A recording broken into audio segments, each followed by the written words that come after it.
2021 방송 컨텐츠 대상 4편. 이 방송은 얼마나 특별할까요? 지금부터 제대로 파헤쳐 보시죠. 내 죽음을 헛되지 않게 해달라고 부탁을 하고 죽은 자기의 몸을 불살아가면서 호소를 하고 죽어간 그가 죄인입니까?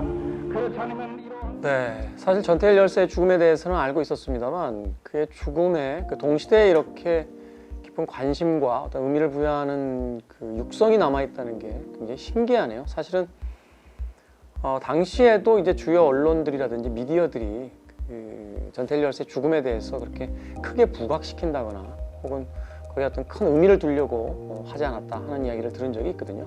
사실 이제 노동 탄압이 굉장히 심했던 시대였기 때문에 그 이후에 이제 많은 활동가들에 의해서 이제 전태일 열사에 대한 이야기들이 전해지면서 비로소 이제 오늘날의 전태일 열사에 대한 여러 가지 어떤 추모의 분위기 또 그 죽음에 대한 의미의 이야기들이 들려져 오는 걸로 알고 있었는데 그 당시에 그의 죽음에 대해서 이렇게 어떤 깊은 사유와 또 남겨진 이들의 어떤 책무 같은 것들을 이야기하는 분이 계셨다는 게 참 대단하다는 생각을 해보게 됩니다. 자, 그래서요 오늘 이 음성을 찾아내서 한 편의 다큐로 전태일 열사에 대한 이야기를 새롭게 다시 만들어낸 분과 이야기를 좀 나눠볼까 합니다. 안녕하십니까. 네, 반갑습니다. 와주셔서 감사합니다.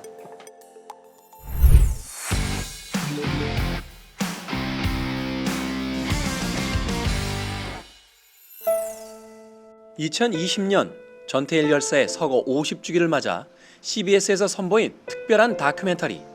오늘은 기독 청년 전태일과 함께합니다.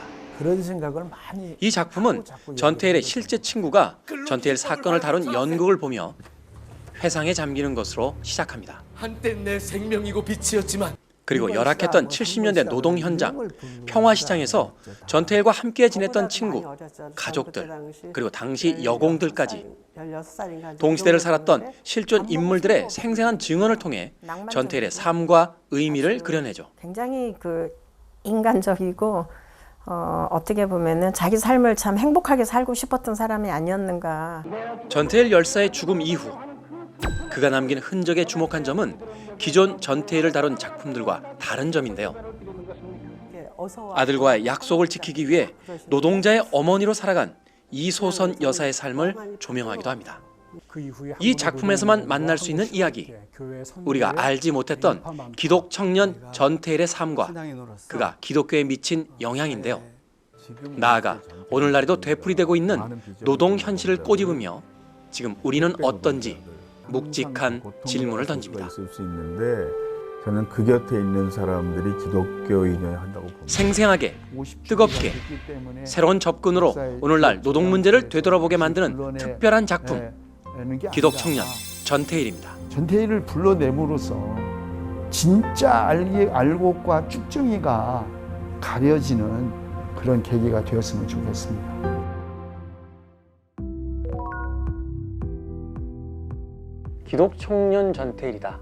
이제 전태일 열사에 대한 여러 가지 어떤 수식어가 붙습니다만 제 기억에 기독 청년이라는 수식어를 사용한 거는 그렇게 흔치 않았던 거로 생각이 되는데 이런 어떤 수사를 통해서 이제 부각시키려고 했던 이 프로그램의 어떤 뭐 정체성이라든지 또는 그 주제에 대한 이야기를 좀 간단하게 먼저 들려주신다면. 그동안 그 전태일 열사를 다룬 작품들이 많이 있었는데 그 전에 기독 청년에 대해서 다룬 거는 없었어요. 그래서 이번에 50주기를 맞아서 묘비명 그대로의 그 단어를 제목으로 썼고, 그래서 이제 전태일 열사가 그렇게 희생하고 헌신할 수 있었던 데는 어떤 마음이 있었을까, 어떤 것들이 밑바탕에 있었을까 했을 때 기독교 정신이 있었을 거다라고 생각을 했고, 그거를 다뤄보자라는 생각을 해서 이 다큐멘터리를 시작하게 됐고요.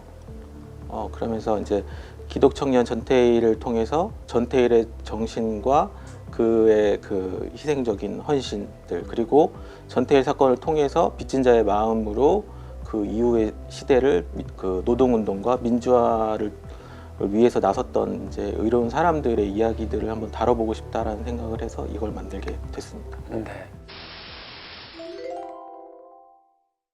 전태일 열사 같은 경우는 이제 세상을 떠나신 분이고, 그러면서 본다라면 그의 뭐 생전의 어떤 모습을 가지고 있는 어떤 기록 필름이라든지 뭐 이런 것들이 많지 않은 이상은 뭐 재연이라는 형태를 통해서 그 이야기들을 주로 많이 이제 전달을 하게 되거든요.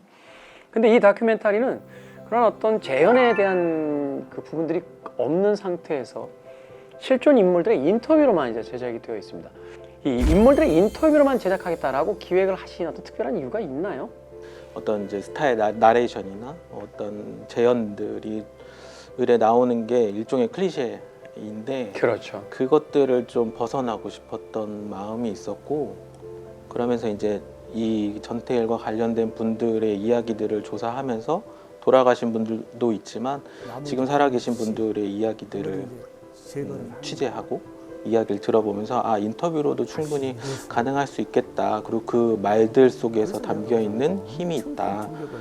그분들이 이제 그 시대를 살았던 생생한 이야기들이 오히려 다른 것보다 더 강력한 힘을 가질 수 있다라는 생각을 가졌고, 그랬기 때문에 이제 인터뷰로 구성한 거고요. 마음 아파했던 것 같아요. 살아있는 사람들의 인터뷰를 통해서 그 전태일 열사의 행동이 자신들의 삶을 어떻게 변화시켰고, 또 그것이 지금까지도 어떠한 영향을 주고 있는지에 대한 이야기들이 계속해서 증언되어 나오거든요. 그런 지점이 있어서 이 인터뷰를 그 주요한 나레이터의 방식으로 그 채택한 방식이 굉장히 현명했구나 하는 생각을 해보게 되는데, 의도하신 겁니까? 그런 부분들은? 네. 그렇진 않고 이제 인터뷰를 하면서 그분들의 이야기를 들어보면서 이분들이 결국 또 한 명의 전태일로 살아가시더라고요. 그러니까 그 모습들을 보면서 아, 전태일이 계속 그 인터뷰를 하면서 그분들 모습 속에 이 전태일이 남아있고 보여지는 부분들이 있어서 그것들이 어필이 될 수 있겠다라는 생각을 했습니다. 근데 인터뷰라는 것이 이제 그 기획자의 의도만큼 그렇게 나오는 것들이 아니잖아요. 네. 어떻게 본다면 한 명의 사람을 회상할 때 각기 다른 형태의 어떤 추억들과 기억들이 이제 불려져 나올 때가 있는데, 이걸 하나의 작품으로서, 하나의 다큐멘터리로서 만드실 때 어려운 점은 없으셨는지? 어떻게 보면 이제 짧은 인터뷰로만 듣다 보면은 나중에 다 구멍이 생기게 될 거라는 생각이 들었어요. 그래서 인터뷰에 공을 많이 들였고, 그러기 위해서 이제 뭐 자료 조사나 취재나 뭐 이런 것들을 많이 했고, 그래서 인터뷰를 진행해 가면서 그분들 이야기 속에서 꿰맞춰지는 퍼즐같이 꿰맞춰지는 부분들이 있는 거를 보면서, 그리고 그분들의 진심이 담긴 인터뷰를 들으면서 뭔가 가능할 수 있겠다라는 생각이 들었고, 이제 인터뷰 안에 인터뷰 외에 재현은 아니지만 이제 뭐 연극 같은 요소에 이제 전태일을 보여줄 수 있는 다른 그 이미지들을 좀 찾아보려고도 했고, 그것들도 차용을 해서 넣기도 하고 했던 것 같습니다. 가장 인상적이었던 인터뷰인은 누구였습니까? 친구분 중에 그 최종인 선생님이라고 전태일과 함께 그 시대를 살았고 분신하던 그 상황에 옆에 있었던 친구분이셨는데, 그 당시에 11월 13일에 어떤 그런 전태일 사건이 일어났던 그 당시의 이야기들을 하시면서 감정이 이제 복받치시고 중간에 인터뷰가 이제 끊어지면서 이제 이렇게 뒤로 이제 나가시면서 눈물을 훔치셨는데, 정말 진심으로 보는 사람들로 하여금 진심을 느끼게 하지 않았나라는 생각이 들어서 기억에 많이 남습니다. 젊은 세대에게서 전태일 열사라고 한다면 누구라고 좀 모르는 그런 사람도 꽤 많을 것 같다라는 생각을 하게 됐거든요. 저는 50년 전에 있었던 그 사건의 어떤 주인공을 다시 동시대로 불러낸 그런 이유가 분명히 있으실 것 같아요. 전태일을 통해서 단순히 이제 그 시절에만 그 순간에 있는 게 아니라 그 이후의 삶과 지금의 삶까지, 지금의 현실까지 한번 보고 싶다는 생각이 들었고, 핵심은 전태일 사건이 뭐 하나의 이제 점이 아니라 계속 이어져 온 선으로서 보고 싶었던 거예요. 그래서 빚진 자의 마음으로 살았던 사람들, 그리고 지금 이 시대에 우리는 어떻게 살아야 될까라는 것까지 뭔가 선으로서 존재하는 전태일이라는 모습을 담아보고 싶었던 게 있었습니다. 다큐멘터리를 구성하고 있는 몇 개 키워드를 저희가 한번 골라봤습니다. 그 많은 키워드 중에서 PD님이 생각하시기에 한마디로 정의할 수 있는 키워드는 바로 이거다. 그가 남긴 것들을 선택해보고 싶은데요. 그가 남긴 것들. 네. 그가 남긴 것들에 이소선 여사의 삶도 있을 거고 여러 가지가 있겠지만 이 다큐멘터리가 말하고 싶었던 것도 그 전태일 사건 이후에 이뤄지는 그 역사의 이야기들이 지금 이 시대를 보면서 이 시대에 던지는 메시지라고 생각하거든요. 그래서 전태일 사건이 그 이후에 우리들에게 끼친 영향들을 다룬 그 부분이 의미가 크게 다가왔으면 하는 마음입니다. 저는 이소선 여사의 삶이라는 키워드를 선택하게 될 것 같아요. 가장 사랑했던 아들의 죽음 이후에 그 찢어지고 무너지는 엄마의 마음을 가지고 거기서 머물지 않고 자신의 아픔을 가진 채 또 다른 전태일이 나와서는 안 된다 하는 그 결심으로서 이제 노동운동가의 삶을 살았던 이소선 여사의 삶을 보게 된다면 한 청년의 죽음이 무엇을 변화시킬 수 있는가, 또 그 옆에 있는 사람들을 어떻게 바꿔낼 수 있는가에 대한 하나의 증거이지 않나 하는 생각이 들어서 또 이소선 여사의 삶을 이야기를 해보고 싶습니다. 알겠습니다. 기독청년 전태일.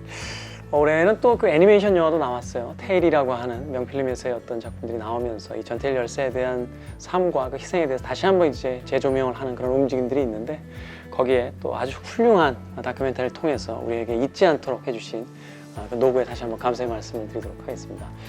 오늘 나와주셔서 너무 감사합니다. 고맙습니다. 감사합니다. 오늘 기독청년 전태일에 대한 이야기를 나누다가 문득 떠오른 글이 하나 있습니다. 작가이자 평론가였던 수잔 손택의 이야기인데요. 우리들의 행복과 누군가의 불행이 같은 공간에 있다면 우리의 행복이 그들의 불행을 통해서 온 것은 아닌지 고민해봐야 된다 하는 이야기입니다. 50여 년 전 한 청년의 희생과 고통을 통해서 우리는 현재 이곳에서 행복한 것은 아닌지 한 번쯤 고민해볼 그런 시간이 되지 않았나 하는 생각 해봅니다. 기독청년 전태일을 통해서 바로 그 질문에 대한 답을 한번 찾아보시는 시간이었으면 좋겠습니다. 지금까지 김태훈이었습니다. 고맙습니다.